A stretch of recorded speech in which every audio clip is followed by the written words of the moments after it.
Jangan lupa subscribe dan nyalakan lonceng.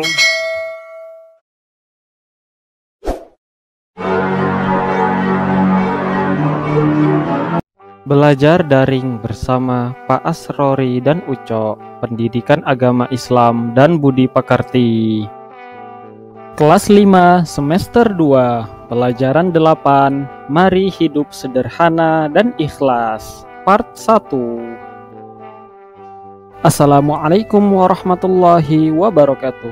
Apa kabar anak-anak semua? Semoga senantiasa sehat dan tetap berada dalam lindungan Allah Subhanahu wa Ta'ala. Anak-anak, hari ini kita memasuki pelajaran 8 dengan topik Mari Hidup Sederhana dan Ikhlas. Nah, poin yang akan kita bahas pada video pembelajaran kali ini adalah tentang hidup sederhana. Sebelum itu, mari kita berdoa dulu anak-anak. Rabbi zidni ilma warzuqni fahma. Artinya, ya Allah, tambahkanlah ilmu kepadaku dan berikan aku pemahaman. Amin. Nah anak-anak, coba sekarang anak-anak perhatikan gambar panah yang ada di samping Pak Asrori ini. Nah, panah ini memiliki dua arah anak-anak. Yang berada di sisi kiri anak-anak menunjukkan perilaku kikir atau pelit. Dan yang di sebelah kanan anak-anak menunjukkan perilaku boros. Nah anak-anak, hidup sederhana itu berada di tengah-tengah. Jadi dia tidak boros, namun dia juga tidak pelit anak-anak. Nah, seperti itu anak-anak. Jadi hidup sederhana itu berada di tengah dan seimbang. Anak-anak, Bapak ulangi sekali lagi. Hidup sederhana adalah hidup dengan tidak berlebihan atau boros dan tidak pula kikir atau pelit. Anak-anakku sekalian, Allah Subhanahu wa Ta'ala mengajarkan ciri-ciri orang yang hidup sederhana di dalam Quran surat Al-Furqan surat ke-25 ayat yang ke-67 yang berbunyi, A'udzu billahi minasy syaithanir rajim. Walladzina idza anfaqu lam yusrifu wa lam yaqturu wa kana baina dzalika qawama. Artinya, dan termasuk hamba-hamba Tuhan yang Maha Pengasih, orang-orang yang apabila membelanjakan harta, mereka tidak berlebihan dan tidak pula kikir. Di antara keduanya secara wajar. Quran Surat Al-Furqan, surat ke-25, ayat yang ke-67. Anak-anak, orang yang hidup sederhana akan mendapatkan banyak keuntungan, antara lain sebagai berikut.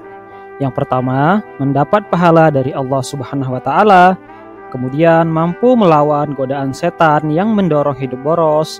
Lalu memiliki sikap rendah hati dan disenangi banyak orang. Hidupnya selalu tenang dan tidak gelisah, serta tidak akan pernah mengambil harta orang lain. Kita harus dapat menerapkan pola hidup sederhana. Kita tidak boleh menghambur-hamburkan uang untuk hal yang tidak penting. Hidup sederhana juga telah dicontohkan oleh Nabi Muhammad SAW. Meskipun Nabi Muhammad SAW seorang rasul dan pemimpin yang memiliki pengaruh dan kekuasaan, namun beliau selalu hidup sederhana dan menghindari hidup mewah dan boros. Nabi Muhammad SAW selalu tidur beralaskan sehelai tikar, dan kalau ia terbangun dari tidurnya, terlihat ada bekas tikar di pipinya. Begitu sederhananya kehidupan Nabi, tapi ia sangat mulia di hadapan Allah Subhanahu wa Ta'ala. Anak-anakku sekalian, Allah Subhanahu wa Ta'ala menegaskan bahwa berfoya-foya serta menghambur-hamburkan harta adalah pemborosan yang merupakan perbuatan yang tercela.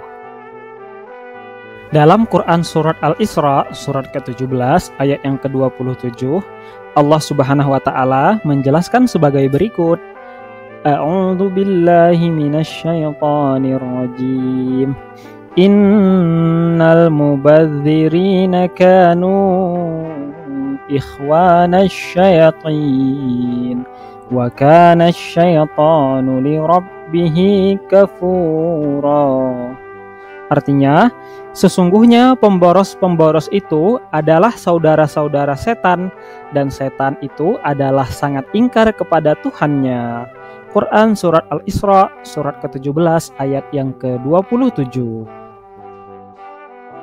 Menurut ayat 27 surat Al-Isra, pemboros adalah saudara setan, sedangkan setan sangat ingkar kepada Allah Subhanahu wa taala. Berarti orang yang boros adalah orang yang ingkar kepada Allah Subhanahu wa taala. Ingkar artinya tidak menuruti perintah Allah Subhanahu wa taala. Apabila sikap boros itu suatu ketika tidak dapat terpenuhi, maka akan timbul berbagai macam masalah. Orang tersebut akan selalu gelisah, mudah marah, bahkan ia akan mengambil barang orang lain dan menghalalkan segala cara untuk mendapatkan apa yang ia inginkan. Oleh berbagai sebab itu, kita tidak boleh bersikap boros. Kita harus bersikap sederhana dan selalu mengingatkan orang di sekitar kita untuk selalu hidup sederhana seperti yang diceritakan pada sketsa berikut ini. Mau kemana kamu, Dedi? Mau main game, Amir. Wah, banyak uangmu. Ya ada, sisa jajan. Mengapa tidak kamu tabung? Oh, aku tidak suka menabung. Jadi kamu suka boros. Allah Subhanahu wa taala mengatakan boros itu saudara setan. Oh, gitu ya? Kalau begitu, aku tidak akan boros lagi. Nah, sekarang tugas anak-anak adalah mengerjakan latihan soal yang ada di samping ini, anak-anak. Anak-anak dapat mengerjakannya di buku tulis pendidikan agama Islam anak-anak masing-masing. Harap dikerjakan dengan sungguh-sungguh ya anak-anak. Baik anak-anak, cukup sekian video pembelajaran kita kali ini. Mari kita akhiri dengan bacaan hamdalah. Alhamdulillahi Rabbil Alamin. Artinya, segala puji bagi Allah, Tuhan semesta alam. Terima kasih. Wassalamualaikum warahmatullahi wabarakatuh.